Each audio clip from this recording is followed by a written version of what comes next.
Giggity. Giggity.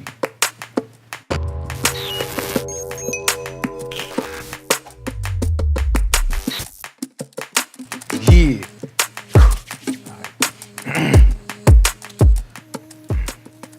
What's up, y'all? It's Torrance and I'm back with another video this week.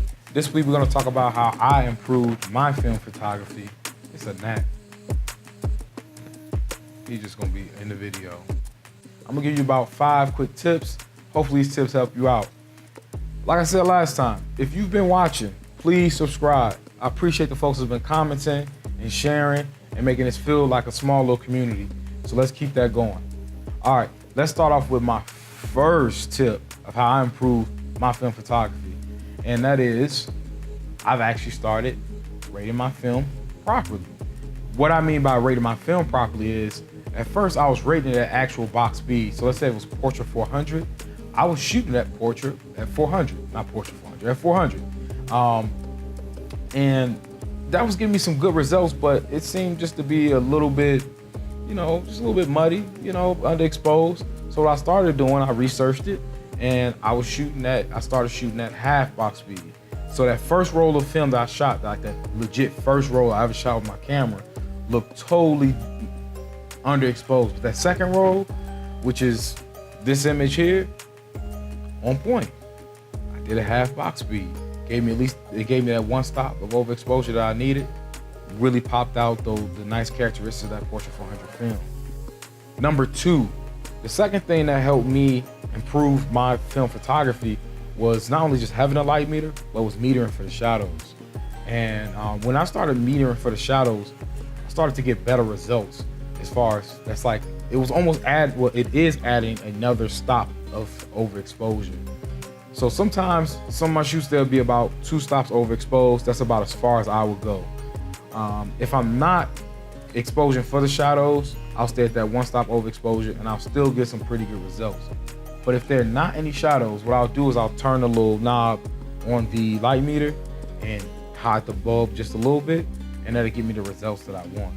And what this helped was, it just helped me avoid getting those muddy photos. And this might sound crazy to some of the digital cats coming over the film, or some people that's just watching this to probably improve their digital photography, but it's totally different. That film needs that light. It's such a hungry medium for light. In digital, you're really avoiding overexposure just because it's so hard to bring those highlights back. But with film, it seems to work out pretty well. So that's my second tip. All right, the third thing that really helped me, and maybe this should have been number 1, but it was practice. Practice, practice, practice. I believe practice makes perfect. In high school and in college, I played in the band, and I had directors that really made us practice. And I learned that practicing will basically shed light on any sort of things that you're not doing right and the things that you should be doing correctly. Also, practice will also help you get into a rhythm and get to know whatever piece of equipment that you're using. So what I had to do when I started my film photography, I was new to the camera, I was new to loading film, I was a newbie totally. Me shooting something either every other day or every week helped me find my flaws, helped me learn, okay, what do I need to do? What do I need to learn? What kind of equipment do I need to use? How does this lens look? Let me not go down this whole pathway, but practice. You have to practice to learn your equipment. If you're not practicing, you're just not gonna get better at film photography, at digital photography, at football, basketball, soccer, lacrosse, whatever the hell you're playing. You're just not gonna get better at it. The fourth thing that helped me improve my film photography was developing my own film. I knew how to develop film, black and white film, in undergrad, but I didn't know how to develop color. And I learned how to develop color on YouTube University. It's the plug. But developing your own film gives you control of that entire process, just like your digital darkroom in Photoshop. You can push film if you want to. Also, on top of developing and scanning your film, it's so many things that you can do before it's scanned in. I'm not saying that a shop can't do it for you, but you really have to trust that shop. And if it's going to be a shop worth your time, you're probably going to be paying top dollar just to give that process to someone else. You can really learn it yourself, save a little bit of money because you're already going to spend your money on film and equipment, mainly film, and just learn it and perfect it and be one with that process and own your whole process. The fifth thing that helped me improve my film photography was just to slow down. When I was shooting digital, it was almost like driving a Ferrari on the autobahn. I'm flying, pedal to the metal, I'm shooting. Sometimes photographers and models, we'll play a game sometimes. We like some models that they just move, boom, pop, pop, pop, pop, pop. You can do that with digital. I mean, you got the space, you got the SD card, you might got 10 other ones in your bag. You're not gonna run out of space. So I had to get out of that mode of shooting. And I've produced some really nice stuff like that.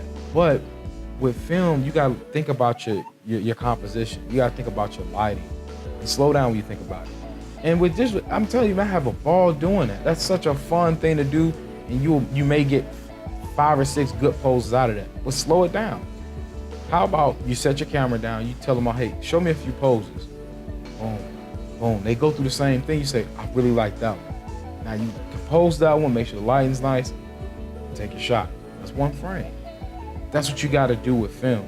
And that whole slow down process is gonna make you more in tune with your shoot. Whether you're shooting people, landscape, street photography, food, you're gonna be more in tune with it just because you're taking that moment to say, hold on, let me see how everything looks.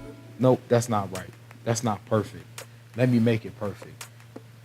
It's gonna change the way you shoot photography. I would even say do it with digital. I do it now with digital. I know it's supposed to only be 5 things, but I got one bonus. And I just been thinking about this lately. The bonus is this. I would charge everyone to print your work. Print your work and print it big. Like, don't do like a small little print. Bring your work back into the physical realm if you're shooting film. It starts in the physical realm, bring it back. Let's not lock it into being digital, because then what are you shooting film for other than just to get a negative? Bring it back, get you a legitimate print. I'm gonna try to see if I can maybe do some sort of a community on my YouTube channel so that you guys can maybe show some of your printed work. But if you're watching this, print some of your work, stand behind it, have someone take a photo of it, and we'll put it in a little community.